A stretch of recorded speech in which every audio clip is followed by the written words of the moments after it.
سبيل الدموع سبيل مريح تنهدى يا صاحي كي تستريح وبث الدعاء. بسم الله الرحمن الرحيم. السلام عليكم ورحمة الله وبركاته. الحمد لله رب العالمين، والصلاة والسلام على أشرف الأنبياء والمرسلين وعلى آله وأصحابه أجمعين. رضيت بالله ربا وبالإسلام دينا وبمحمد نبيا ورسولا. رب اشرح لي صدري ويسر لي أمري واحلل عقدة من لساني يفقه قولي. اللهم اجعل جمعنا هذا جمعا مرحوما وتفرقنا من بعده تفرقا معصوما.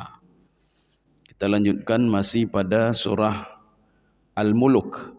Muluk seperti kata Ibnu Arabi, muluk itu fil ajsad, jadi fisik, nampak ya.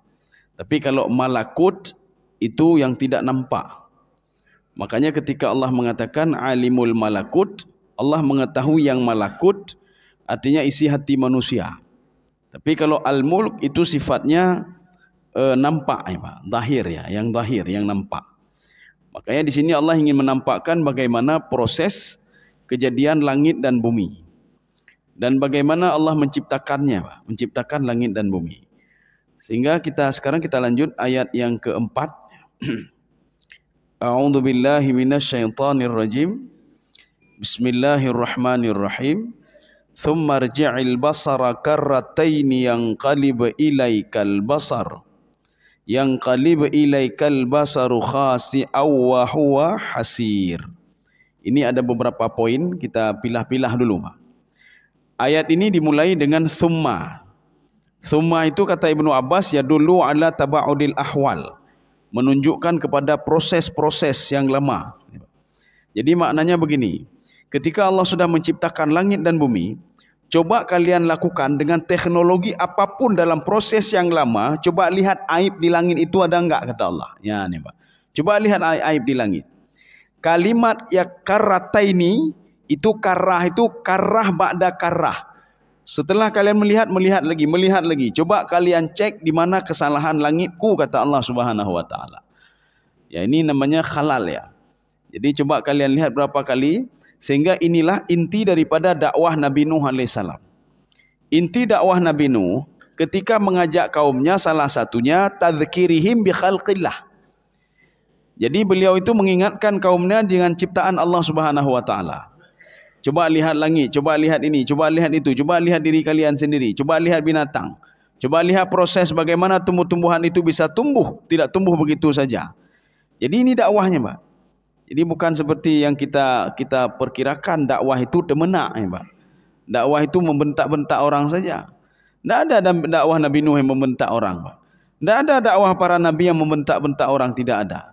Tidak ada Pak dakwah para nabi yang mengklaim ini ini begini, ini tidak ada Pak. Jadi dakwah Nabi Nuh itu salah satunya tadzkirihim bi khalqillah. Mengingatkan mereka bagaimana proses penciptaan alam semesta, penciptaan manusia, penciptaan makhluk Allah Subhanahu wa taala. Ini dakwah Nabi Nuh alaihissalam. Ini begitu juga Allah mengatakan tsumma rji'il basar. Irji'il basar ini sebuah kalimat majaz. Arti kalimat majaz ini maknanya apa? Kalian memang tidak sanggup sama sekali untuk melihat kekurangan langitku, kata Allah. Ini karrah ba'da karrah. Atau dalam bahasa lain, teknologi apapun tidak sanggup, kata Allah, untuk mendeteksi langitku. Tidak bisa, Pak. Tidak ada. Jadi teknologi apapun, paling-paling kulitnya saja. Dan kalian tidak bisa mendapatkan kekurangan yang ada di langitku itu, kata Allah Subhanahu wa taala. Iblis dan setan saja, ma ashhatuhum khalqas samawati wal ard. Iblis dan setan saja tidak tahu bagaimana proses kejadian langit dan bumi. Hai itu puak, Pak. Tidak tahu dia, Pak. Kecuali diberitahukan oleh Allah dalam Al-Quran. Dan mereka tidak menyaksikan.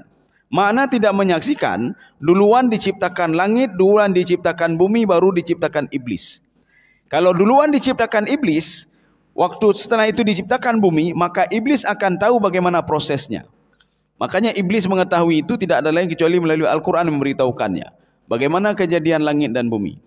Sedangkan manusia bisa dengan menggunakan ilmunya bisa mendeteksi janin yang ada di dalam kandungan.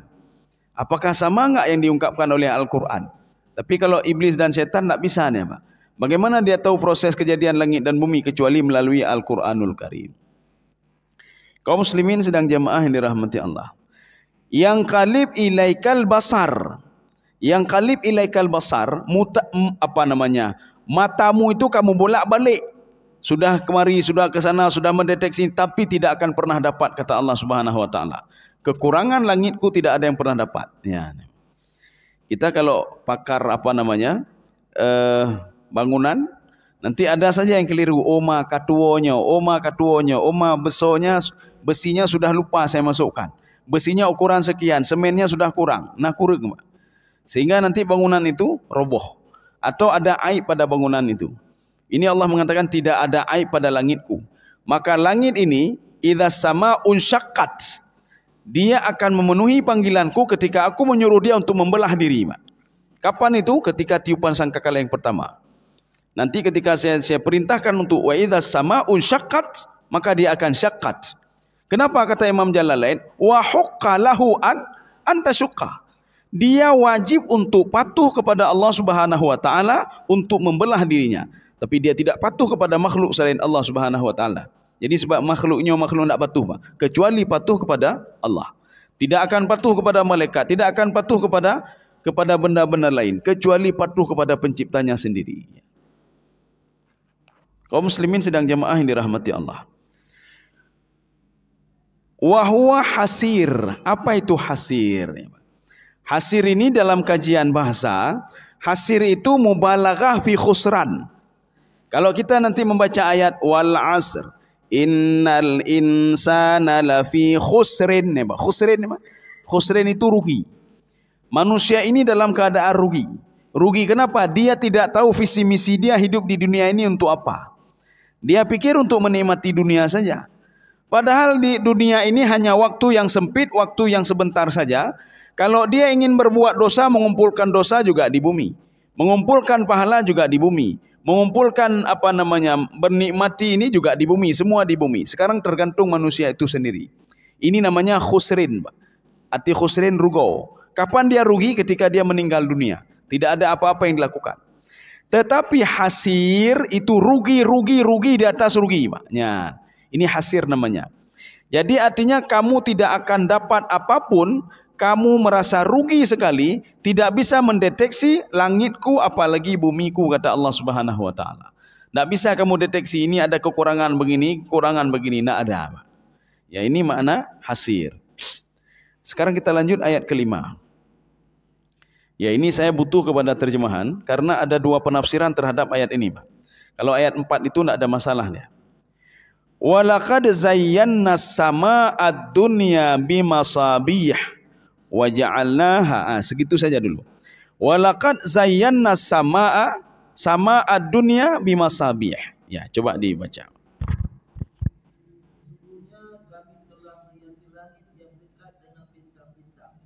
Ya, langit mana itu, Pak? Sekarang kita lihat tafsiran yang pertama dulu. Ini membuktikan kalau bintang itu dia bukan di langit satu, tetapi di bawah langit satu, Pak. Ya. Bintang yang kita lihat, yang disebutkan oleh Allah Subhanahu wa taala atau di dalam Al-Quran itu, bintang yang bersembunyi, Pak. Was-sama'i wat-tariq wa ma adraka mat-tariq an-najmu tsaqib. Itu di bawah langit satu. Al-Quran juga turunnya di bawah langit satu. Baitul Izzah namanya. Jadi Allah mengatakan, ini tafsiran pertama, saya jadikan di bawah langit satu. Di bawah langit satu itu ada masabih. Masabih yang dimaksud adalah bintang-bintang yang mengeluarkan cahaya. Dia tidak berada pada langit satu tetapi di bawah langit satu, kata Allah. Ini tafsiran yang pertama. Tafsiran yang kedua. Ini ada unik sedikit tafsir ini. Ini yang menafsirkan adalah Ibnu Arabi. Beliau adalah seorang pakar tasawuf. Tasawuf dilihat dari segi tafsir, ya. Tafsir dari segi tasawuf. Walaqad zayyana as-samaa'a dunya bimasabih. Kata beliau, Ini sama ad-dunya maknawi, ini bukan makna itunya Pak. Makna maknawi. Inilah otak manusia Pak. Walaqad zayyana sama ad-dunya. Saya hiasi otak manusia ini bimasabih. Masabih itu artinya hujjah. Ada hujjah di sini Pak. Manusia ketika ingin mendeteksi sesuatu, dia bisa deteksi dengan hujjahnya. Tetapi tidak semuanya bisa dia lakukan dengan otaknya, tetapi semua harus dengan hati Pak. Kalau hal gaib itu tidak bisa dengan otak, tetapi dengan hati. Tetapi hal-hal yang muluk itu ya seperti tadi, yang nampak, langit, bumi dan lain sebagainya, dia bisa menggunakan otaknya, kata Allah Subhanahu wa taala. Ini namanya masabih Pak. Saya menjadikan setiap manusia itu siapa saja dia. Orang kafirkah dia, munafikkah dia, di dalam otaknya itu saya berikan akal. Di dalam otaknya itu saya berikan hujjah untuk bisa berpikir, kata Allah. Ya nih Pak. Ini maksud masabih di sini sebagai penerang. Makanya akal ini sebagai penerang. Akal ini sebagai pembeda antara hak dan batil. Makanya kenapa seseorang itu wajib salat, dia sudah mumayyiz. Mumayyiz itu dia sudah bisa membedakan mana hak dan batil. Akalnya sudah main, Pak. Makanya Rasulullah mengatakan, akal ini akan sempurna pada usia 40 tahun. Ketika pada usia 40 tahun akal ini masih seperti semula, berarti rugi dia, kata Rasulullah. Rugi dia. Jadi makanya kenapa ada nilai 40. Menjadi ini nilai harus umur 40, ini harum 40, ini harum 40. Itu nilai 40 ya. Kenapa? Karena akalnya itu sudah mulai matang pada usia 40. Inilah masabih namanya. Masabih itu hujjah ya. Maka tidak ada nanti termasuk orang kafir, Pak. Walaupun hatinya tidak beriman kepada Allah, tetapi secara akal dia, logika dia meyakini nanti Pak. Dia akan mengatakan, ya Allah saya belum berbuat ini, ya Allah saya belum berbuat ini. Ya Allah saya sudah berbuat kejahatan. Ya Allah halaka anni maliyah, halaka anni sultaniyah. Harta saya tidak bisa menolong saya. Jabatan saya sudah hilang, tidak bisa menolong saya. Dia menggunakan akalnya Pak, bukan menggunakan hatinya. Inilah yang Allah katakan, walaqad zayyana sama'ad dunya.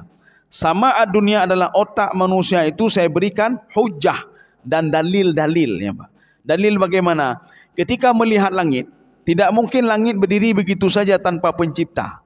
Ketika melihat tumbuh-tumbuhan, tidak mungkin tumbuhan itu tumbuh begitu saja tanpa diberikan pupuk dan lain sebagainya.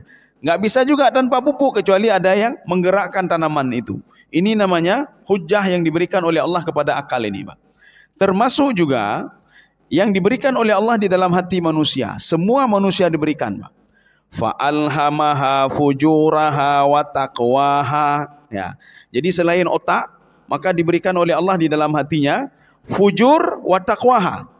Dalam tafsir Ibnu Abbas, ini maknanya apa? Allamallahu, Allah mengajarkan mereka fujur wa taqwa. Sebodoh apapun seorang itu, dia akan tahu kalau ini tidak benar. Sebodoh apapun dia. Kenapa? Karena sudah diajarkan oleh Allah. Fujuraha wa taqwaha. Fujur itu kejelekan-kejelekan. Takwa itu yang membuat dia dekat dengan Allah. Coba tanya sama orang yang mencuri, tanya sama mereka, Pak. Bagus enggak mencuri? Mereka menjawab tidak bagus. Siapa yang menjawab itu, Pak? Yang menjawab itu adalah hati mereka yang sudah diajarkan ilmu itu oleh Allah Subhanahu wa taala. Sebejat apapun seorang itu, dia tahu kalau salah itu wajib. Sebejat apapun dia. Atau tanya sama Yahudi, tanya sama Nasrani, masalah kematian, masalah apa saja, dia meyakininya, Pak. Kenapa? Karena sudah diberikan ilmu oleh Allah Subhanahu wa taala, fujur wa taqwaha. Tetapi Allah heran begini, falaqtahamal aqabah. Sudah saya berikan dua ini, kenapa kalian pilih kejahatan juga, kata Allah. Sudah saya kasih tahu, kata Allah, saya ajarkan ini kejahatan. Dia kejahatan apa yang diajarkan juga oleh Allah, Pak. Kalian mendekati setan kejahatan, ribah itu kejahatan, ini kejahatan. Kalau kalian lakukan ini, maka kalian akan jauh dari rahmatku. Sudah. Sekarang yang keduanya. Saya ajarkan kalian ini ketakwaan kepada Allah. Kalau kalian berbuat demikian, maka akan dapat rahmatku, dapat karuniaku dan lain sebagainya. Tetapi kalian tidak mau buat, kata Allah. Ilmu itu sudah aku berikan, kata Allah. Falaqtahamal aqabah. Tapi kenapa kalian masih pilih hal-hal yang jelek-jelek, kata Allah Subhanahu wa taala. Di dalam agama Konghucu, ya, agama Konghucu, mereka itu memang tidak punya kitab. Artinya kitab samawi itu memang ada, bukan agama samawi, Pak. Walaupun mereka seperti itu, mereka punya landasan-landasan pemikiran. Ada ditulis ada berapa poin, Pak. Itu tidak kurang dari 10 poin. Poin yang pertama nanti, percaya kepada pencipta. Kemudian poin selanjutnya, maka dia percaya. Sebenarnya dia percaya, bukan tidak percaya, Pak. Berbuat baiklah kepada orang lain, jangan mencuri, jangan berbuat ini, jangan berbuat itu. Itu asas-asas dalam agama Konghucu, Pak. Artinya mereka meyakini, bukan tidak yakini, Pak. Dari mana mereka tahu? Dari ilmu yang diajarkan oleh Allah Subhanahu wa taala dalam hati mereka. Makanya Allah katakan dalam Al-Quran, sebejat apapun seorang itu, dia menyembah patung, tetapi tatkala aku berikan musibah dan bala, dia akan lupakan patungnya dan teringat kepadaku, kata Allah. Dari mana dia tahu? Dari hati nuraninya sendiri. Maka Cina-Cina yang ramai waktu gempa tsunami, Allah Ibrahim. Allah Ibrahim. Tahu dia panggil Allah. Bukan dia panggil patung-patungnya. Allah mengatakan dia akan meninggalkan patungnya dan dia akan teringat kepadaku, kata Allah Subhanahu wa taala. Jangankan mereka, Pak, di dalam kapal besar itu. Allah gambarkan fil fulki. Kalian berada fi safinah, ya. Ada kapal besar di dalam lautan, kapal itu sudah bergerak-gerak karena ombak yang sangat kencang sekali. Di dalam itu mereka buat maksiat. Ketika itu mereka keluar semuanya dan berdoa kepada Allah, dan dia teringat kepada Allah. Dia teringat kepada Allah, in anjaitana min hadhihi lanakunanna minasyakirin. Kalau engkau selamatkan kami, kami akan menjadi orang yang bersyukur. Falamma najahum, ketika diselamatkan mereka, nasia, mereka lupa pernah berdoa seperti tadi. Makthir dipegatlah mbak, pegatlah makthir. Kaum muslimin sedang jemaah yang dirahmati Allah. Ini tafsiran yang kedua. Walaqad zayyannas sama'ad dunya. Sama'ad dunya yang pertama adalah itu langit di bawah langit pertama, bukan di atas langit pertama. Kenapa? Karena manusia tidak bisa mendeteksi sesuatu kalau di atas langit pertama, Pak. Yang bisa dideteksi adalah di bawah langit pertama. Setelah itu tidak bisa. Bulan itu di bawah langit pertama. Bulan bukan di atas langit, tidak. Bukan di atas langit 1 dan 2, tidak. Tapi di bawah langit pertama. Matahari saja, kata Imam Al-Baydawi, fis sama'i tsalits, pada langit yang ketiga. Maka enggak ada yang bisa mendeteksinya, Pak. Kecuali dengan apa? Dengan cahaya atau pengetahuan pembantu, ya, yang membantu mereka untuk bisa dia gambarkan, oh matahari begini ini. Tapi tidak ada yang sudah pergi ke sana, tidak ada. Tidak ada yang pernah pergi ke langit. Jadi Allah mengatakan dalam Al-Quran, famfudhu la tamfudhuna illa bisultan. Kalau kalian hebat, kata Allah, coba kalian tembus langit itu. Kalian pergi ke langit, tidak sanggup kalian pergi, kata Allah. Illa bisultan. Kecuali dengan mukjizat dan izinku, kata Allah Subhanahu wa taala. Hokahnya, Pak. Wa ja'alnaha rujuman lisyayatin. Ya, coba dibaca. Sekarang poin yang kedua. Dibaca lagi, Pak.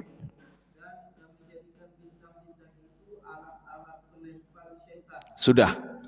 Sekarang kita akan memahami ayat ini dengan dua pemahaman yang tadi, Pak. Pemahaman yang tadi mana? Yang pertama memang betul bintang yang ada di bawah langit. Pemahaman yang kedua adalah otak manusia yang diberikan akal oleh Allah Subhanahu wa taala. Sekarang kita akan memahami ayat ini dengan dua pemahaman yang tadi, Pak. Wa ja'alnaha rujuman lisyayatin. Sekarang pemahaman yang pertama. Pemahaman yang pertama, kalau di bawah langit itu adalah bintang, maka bintang yang dimaksud oleh Allah Subhanahu wa taala untuk merajam syaitan. Syaitan mana yang dirajam? Dalam surah An-Najm, illa man istaraka sam'a fa atba'ahu shihab. Jadi setan-setan itu mereka diberikan waktu oleh Allah sampai hari kiamat. Umurnya dipanjangkan oleh Allah sampai hari kiamat. Tetapi ingat, kata Allah, barang siapa yang mencuri-curi berita langit, ya, manis taraka sam'a fa atba'ahu shihab, akan saya bakar dengan bintang. Makanya nanti ada iblis-iblis setan itu yang ingin, dia tidak bisa naik memang ke langit pertama, cuma mendengar berita saja melalui langit pertama. Ya, cenga-cenga ini, Pak. Kalau kalian mencuri berita, maka akan aku bakar kalian. Satu, pemahaman yang pertama. Pemahaman yang kedua, kalau kita memahami yang di atas tadi adalah otak manusia, bagaimana untuk merajam syaitan? Allah ingin memberitahukan, dengan otakmu, dengan akalmu, kamu tahu keberadaan syaitan. Kamu bisa merajam syaitan dengan otakmu. Merajam bagaimana? Ketika syaitan mengajak keburukan, otakmu ini, akalmu sudah memberitahukan itu ajakan syaitan. Jangan dengar. Lebih-lebih lagi ditambah oleh kekuatan hati yang luar biasa, Pak. Ini hati ini memberikan sinyal, ketika seorang akan berbuat maksiat, hati ini akan mendadu, Pak. Ya, dia akan mendadu. Kalau enggak percaya, coba saja, Pak. Kalau kita ribah orang lain, hati akan mendadu. Hati memberitahukan kamu sudah berbuat maksiat. Ketika seorang mencuri, hati berdadu, Pak. Hati memberitahukan kamu sudah berbuat maksiat. Ketika seseorang itu meninggalkan salat, hati mendaduk, kamu sudah meninggalkan salat. Yang banyak. Kaum muslimin sedang jamaah yang dirahmati Allah. Kita lanjut, Pak. Okanya. Wa a'tadna lahum adzabas sa'ir. Ini poin yang ketiga sekarang. Coba dibaca lagi, Pak. Siapa ini, Pak? Siapa ini siksa neraka, Pak? Ini karena apa namanya? Ini ada dua. Kita cerita tentang dua makhluk ini, Pak. Syaitan dan manusia.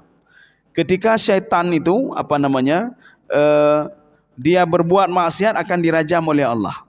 Kemudian Allah juga mengatakan dalam ini melalui versi tafsir Ibnu Arabi, beliau mengatakan manusia yang diberikan akal cemerlang oleh Allah. Maka yang dimaksud wa'atadna lahum adzabas sa'ir, setelah syaitan sedemikian rupa kata Allah Subhanahu wa taala, saya berikan keleluasan dia, saya berikan kebebasan, nanti akan saya persiapkan neraka untuk dia. Satu. Yang kedua, manusia yang saya berikan akal kepada dia untuk berpikir, kalau ini tidak baik, ini baik, tetapi dia sudah menyalahgunakan akalnya, otaknya, kata Allah, saya persiapkan bagi dia adzabas sa'ir. Ya, Pak. Ada di dalam Syekh Tantawi mengatakan begini, naru jahannam asyaddu harran, neraka itu, api neraka lebih parah apinya, lebih panas apinya dibandingkan api yang ada di dunia ini. Ya, nih, Pak. Ini tidak ada yang membantah sebenarnya. Ini beliau cuma memberikan gambaran-gambaran saja, Pak. Memang di dalam beberapa hadis-hadis itu, tanpa kita merujuk ke dalam tafsir Syekh Tantawi, kita juga sudah mengetahui. Api neraka itu bahkan apinya ada yang biru, ada yang kuning, ada yang hijau, ada yang putih. Putih apa, Pak? Kita biasanya di sini biru, hijau, hitam kan hana, mirah ya, Pak. Mirah. Ya, nya mirahnya biasanya kara abih-abihnya biasanya, Pak. Nya mirah ya, Pak. Oh, yang kara abih peminyu kara abihnya mirah.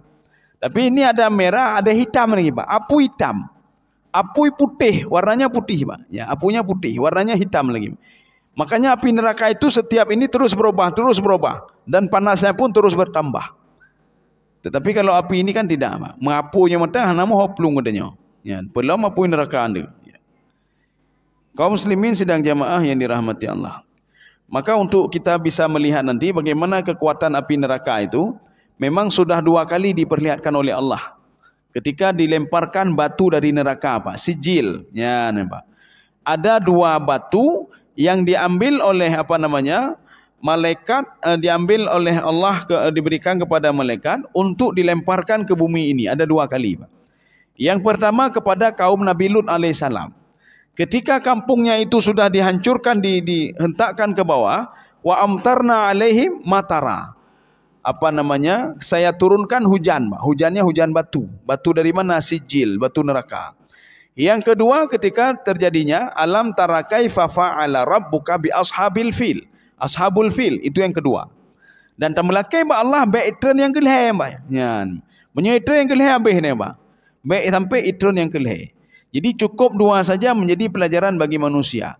Yang pertama kaum Nabi Lut, makanya kampung mereka itu setelah hancur itu sehancur-hancurnya diturunkan lagi batu, Pak. Ya. Walaupun sebagian orang barat tidak mengakui batu itu dari langit. Tapi mereka mengakui kalau batu itu adalah batu panas, mereka akui, Pak. Tetapi mereka mengatakan batu ini berasal dari letusan gunung. Sehingga batu ini batu panas, Pak. Batu panas. Mereka akui, Pak. Tapi Allah mengatakan batu itu dari neraka memang, Pak. Batu neraka. Kaum muslimin sedang jamaah yang dirahmati Allah. Okanya. Ini azabas sa'ir. Azabas sa'ir kita sudah pernah membahas pada ayat-ayat surah sebelumnya. Ketika Allah menyebutkan neraka sakar, sifat neraka sakar la tubqi wa la tadhar. Neraka sakar ini mewakili neraka yang lain, Pak. Sekarang kita ingin lihat. Kalau kita ambil api, kita bakar kayu, maka ada sisanya, Pak, menjadi arang. Arang kita bakar lagi, maka jadi debu. Debu hanya terlih gimana debu abai, Pak. Kita ambil air, kita siram abu itu, ada bekas juga, bekasnya ada, Pak. Tetapi neraka ketika membakar makhluk tidak ada bekas sedikit pun, Pak. La tubqi wa la tadhar. Neraka itu sifatnya ketika sudah membakar manusia, hilang gadah, Pak, gadah. Tidak ada tulang, tidak ada lagi apa-apa, tidak ada lagi. Saking panasnya api itu. Jadi saking panasnya api neraka, la tubqi wa la tadhar, ya Pak. Jadi dia itu tidak meninggalkan sisa dan tidak membiarkan orang itu untuk lari dari neraka, tidak dibiarkan. Bayangkan saja Pak, sepanas-panasnya api neraka, api dunia ini, ketika membakar sesuatu, menghancurkan sesuatu, pasti ada debunya, sisanya Pak. Dibakar emas, besi Pak. Nah bekas Pak, besi dibakar, lunak, cuma ada bekasnya. Dibakar apa lagi? Emas, lunak, ada emasnya masih Pak. Dibakar manusia, kalau di dunia bakar manusia, ada tinggal kerangkanya lagi Pak, atau tulang-tulang kalau dibakar, atau debunya Pak, seperti yang terjadi di Bali. Seorang dibakar di Bali itu akhirnya jadi debu Pak, debu. Tapi ini ketika dibakar, debunya hilang semuanya Pak, kada. La tubqi wa la tazar. Saking parahnya api neraka itu. Ya. Kaum muslimin sidang jamaah yang dirahmati Allah. Ya, kita lanjutkan satu ayat lagi Pak. Kalau bisa 2 ayat lagi karena ada waktu nih 10 menit lagi, setengah 7 kita berhenti. Walladzina kafaru birabbihim adzabu jahannam wa bi'sal masir. Coba diterjemahkan lagi Pak. Orang-orang yang kafir kepada Tuhannya memperoleh azab jahannam dan seburuk-buruk tempat kembali. Oke, ya. Ini cerita tentang orang-orang kafir, mereka akan dapat azab jahannam. Orang kafir yang mana ini? Maka Syekh Tantawi mengatakan, mereka ini mithlu syayatin, yang seperti syaitan. Ya, Pak. Orang kafir, yang dimaksud orang kafir di sini, manusia seperti syaitan, mereka akan saya bakar dalam neraka, kata Allah. Bagaimana syaitan, Pak? Dia tidak mau mendengar perintahku. Sekarang kita lihat kalimat syaitan. Ada apa dengan syaitan? Ada apa dengan iblis? Kok bisa beda-beda? Syaitan itu berasal dari kalimat syatana yashtunu. Maknanya ba'idun, jauh. Maka ketika kita membaca syaitan, maknanya jauh dari rahmat Allah. Ketika kita baca iblis, ini berasal dari kalimat ablasa yublisu. Artinya membangkang. Dalam satu kondisi seseorang itu bisa dikatakan syaitan, dalam satu kondisi bisa dikatakan iblis. Bahkan dalam satu kondisi bisa dua-dua, iblis dan syaitan. Iblis dan syaitan. Kenapa iblis? Dia membangkang kepada Allah. You puasa, henti puasa. You temayang, henti temayang. You suruh bayar zakat, nak mau bayar zakat. Sudah satu. Yang kedua, kenapa dia dikatakan syaitan? Karena jauh dari rahmat Allah Subhanahu wa taala. Kenapa jauh dari rahmat Allah? Karena kotor hatinya. Orang yang kotor hati, kenapa tak berdoa dengan Allah, Mbak? Kenapa tak berdoa dengan Allah? Bagaimana caranya? Bersihkan dulu hati ini. Makanya dalam kajian tasawuf, itu kajian tasawuf, inti kajiannya adalah hati, Pak, membersihkan hati, Pak. Maka sehebat apapun seorang itu, kalau hatinya tidak bersih, tidak hebat juga. Ya, tidak hebat juga dia. Jadi makanya seorang itu ada di dalam kitab tasawuf, apa kata beliau? Saya mencari akhlak, belajar akhlak. Selama 30 tahun saya belajar akhlak. Ini nama beliau Abdullah Al-Mubarak. Saya belajar akhlak 30 tahun. Dia leploton yang mitno akhlak, Pak. Kemudian saya mencari ilmu, belajar ilmu 20 tahun. Lengkaplah ilmu 50 tahun saya mencari ilmu. 30 tahun mencari akhlak, adab, tata krama. 20 tahun mencari ilmu yang ada di kitab-kitab dan orang ini, Pak. Sehingga lahirlah ulama-ulama yang punya ilmu dan ada tata krama, Pak. Ada akhlaknya, Pak. Nah akhlak, hanai putalah gob, bertemena gob, ya, Pak. Ini ilmu ada tapi hana akhlak, Pak. Akhlaknya tidak ada. Temena gob, ke gob macam-macam, pegah je, ya, Pak. Kenapa? Wajar seperti itu. Karena yang dia tuntut cuma ilmu saja. Akhlak tak pernah dia tuntut, Pak. Tak pernah dia belajar akhlak. Kaum muslimin sedang jamaah yang dirahmati Allah. Itu kalau di di Yaman, ya. Kalau seorang itu ingin belajar sesuatu, belajar fikih atau apa saja, karena orang Yaman pun kalau kita nggak ke Yaman, di negara lain ada juga orang Yaman, Pak.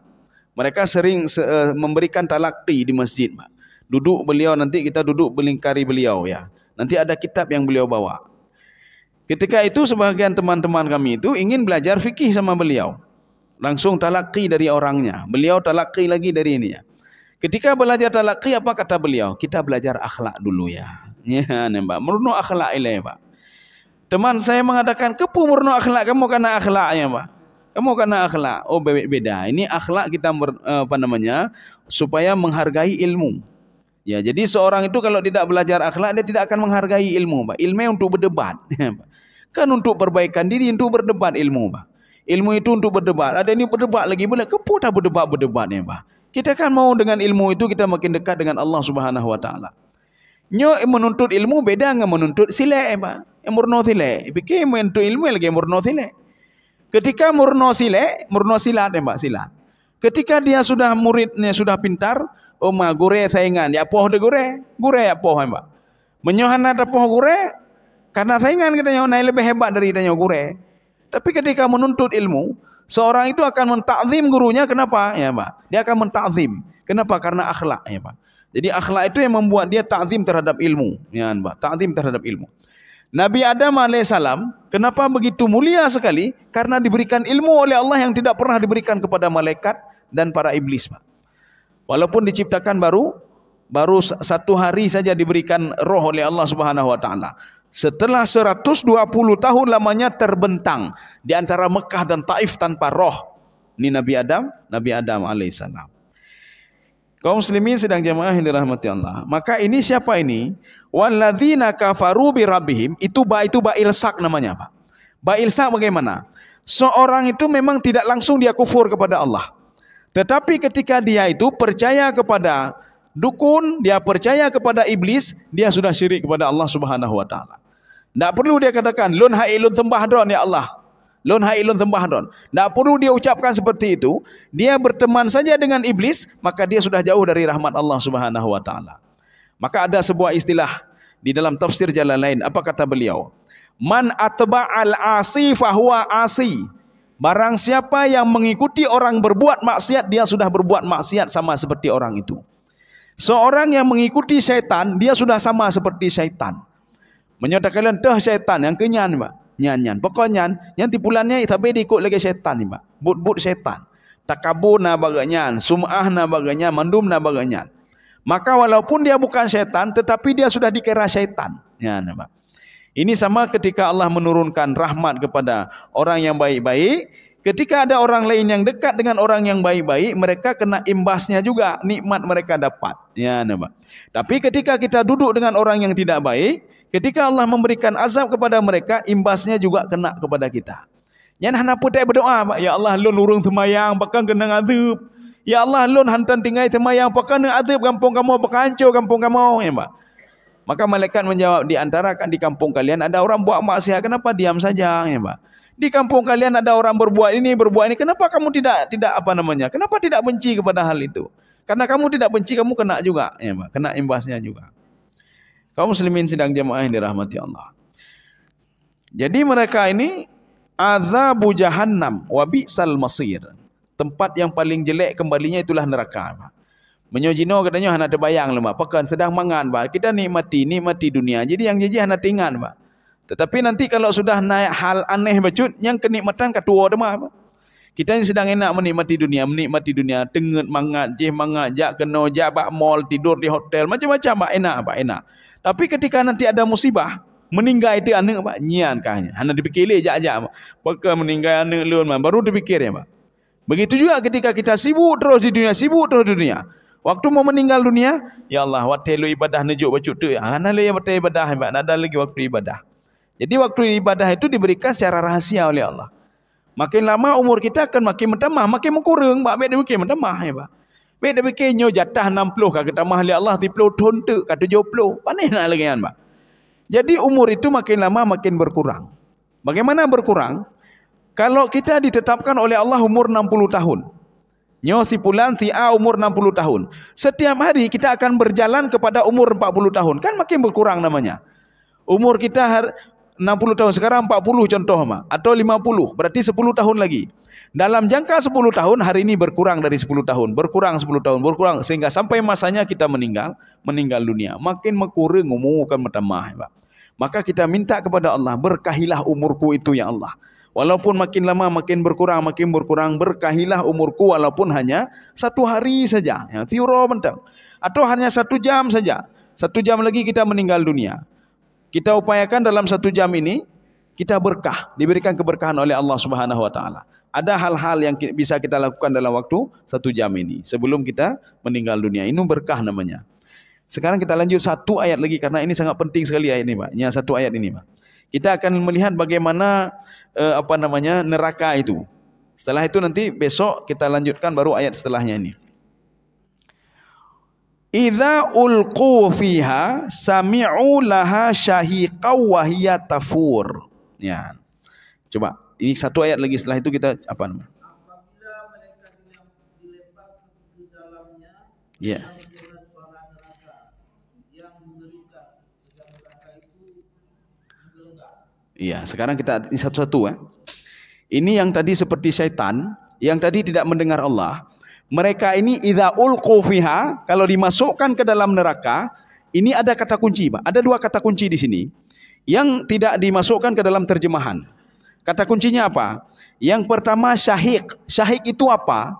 Syahik ini suara keledai rupanya, Pak. Syahik itu keledai. Ya, Pak. Maka keledai kalau bersuara dipanggil syahik, ya, Pak. Apa maksudnya suara keledai? Ada dua pemahaman. Yang pertama, manusia yang dimasukkan ke dalam neraka dia berteriak seperti teriakan keledai. Ya, Pak. Maka kalau kita ingin melihat bagaimana kondisi ketika orang akan dimasukkan ke neraka, semua manusia berteriak seperti teriaknya keledai karena ketakutan. Oma pakai bantu keledai ni teriak warap, Pak. Ya, lihat di YouTube. Oma YouTube pihana tapuhana kalau tidak ada juga buka pintu, Pak. Pintu dari kayu nah. Tu, Pak. Angkanya tu keledai, Pak. Makin lama suaranya makin besar, Pak. Makanya seseorang ketika mau dilemparkan ke neraka suaranya seperti itu, Pak. Suaranya, Pak. Seperti suara keledai. Ini namanya syahik namanya. Ya, Pak. Satu. Pemahaman yang kedua, syahik ini adalah sautun nar. Suara neraka itu sendiri, Pak. Sehingga membuat orang yang akan masuk takutnya luar biasa.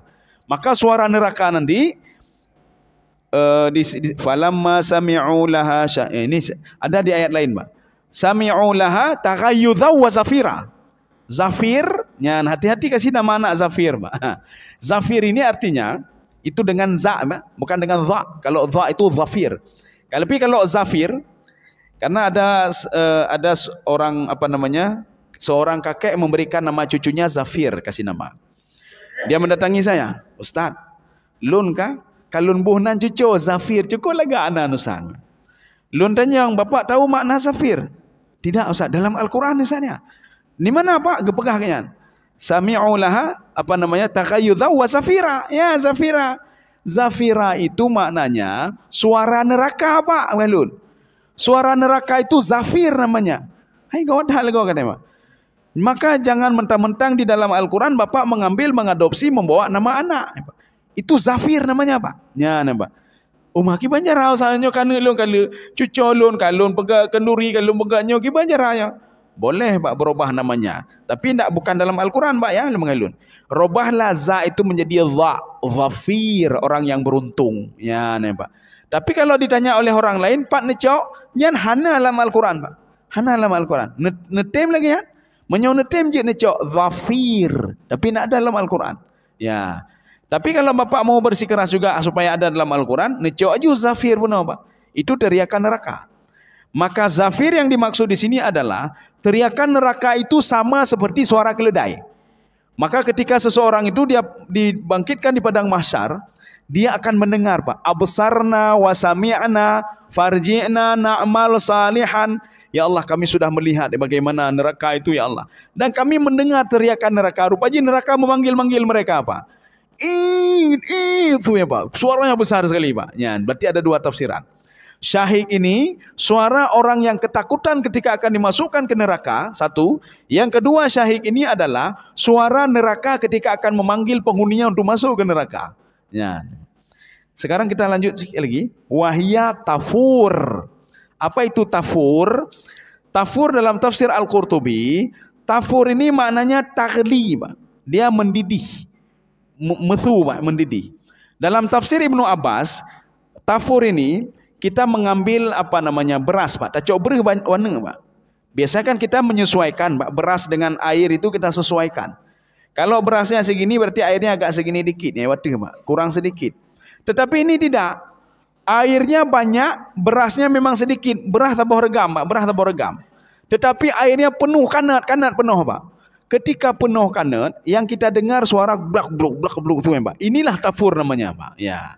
Inilah yang mereka katakan, kami mendengar tafur, suara gelegatnya neraka, dan kami mendengar suara teriakan dan panggilan neraka seperti suara keledai, Pak. Itu syahiqan. Ya. Saya rasa cukup sekian, Pak. Ya. Insyaallah besok pagi kita lanjutkan lagi. Ya, takadu tamayyazu minal qaid. Ini masih tentang neraka juga. Mudah-mudahan ada manfaatnya bagi saya sendiri dan jemaah sekalian. Subhanakallah bihamdika asyhadu an la ilaha illa anta astaghfiruka wa atubu ilaik. Assalamualaikum warahmatullahi wabarakatuh.